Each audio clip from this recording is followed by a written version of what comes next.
Step എടുത്ത് വെച്ചിട്ട് failure ആയില്ലല്ലോ. അത് പുള്ളിയുടെ അന്ന് 12,000 കൊടുത്ത് പോയത് കൊണ്ട് എനിക്ക് എന്റെ കാശ് പോയില്ലല്ലോ എന്നുള്ള ചിന്ത വരും. ഇത് രണ്ടും അല്ലെങ്കിൽ പോലും എന്താ സംഭവിക്കാൻ പോണത്?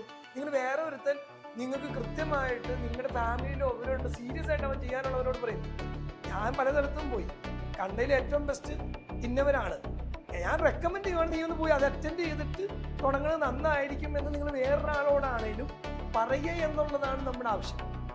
അപ്പൊ അങ്ങനെ വരുമ്പോൾ ഇപ്പോൾ ഈ ഫീൽഡ് ഇത് ബോക്സ് പാക്കറ്റ് പൊട്ടിച്ചെടുത്ത് ഇത് വാഷിംഗ് മെഷീൻ, ഇത് ഡ്രയർ, നിങ്ങൾ നമ്മുടെ കമ്പനി വരുന്ന പോലെ ഇത് ഇങ്ങനെ പറയാം, ഇത് വാഷിംഗ് മെഷീൻ, ഇത് ഡ്രയർ, ഇത് സ്പിന്നർ എന്ന് പറഞ്ഞ പോലെ വെറുതെ വേണമെങ്കിൽ പറഞ്ഞിട്ട് ഇതാണ് ഓർഡർ, നിങ്ങൾ തുടങ്ങിക്കോന്ന് പറയും.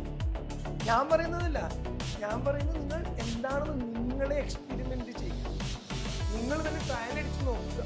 ഓട്ടോമാറ്റിക്കലി നിങ്ങൾക്ക് കോൺഫിഡൻറ്റ് ഉണ്ടെങ്കിൽ മാത്രമേ നിങ്ങളെ സ്റ്റെപ്പ് വയ്ക്കാവുള്ളൂ. ഞാൻ എല്ലാം കൊണ്ടുപോകണമെന്ന് പറയുന്നത്. അങ്ങനെ വരുമ്പോൾ എന്താണെന്നറിയാം, നിങ്ങൾ തുടങ്ങിയ സ്ഥാപനം ആ നാട്ടിലേക്ക് നോക്കുക.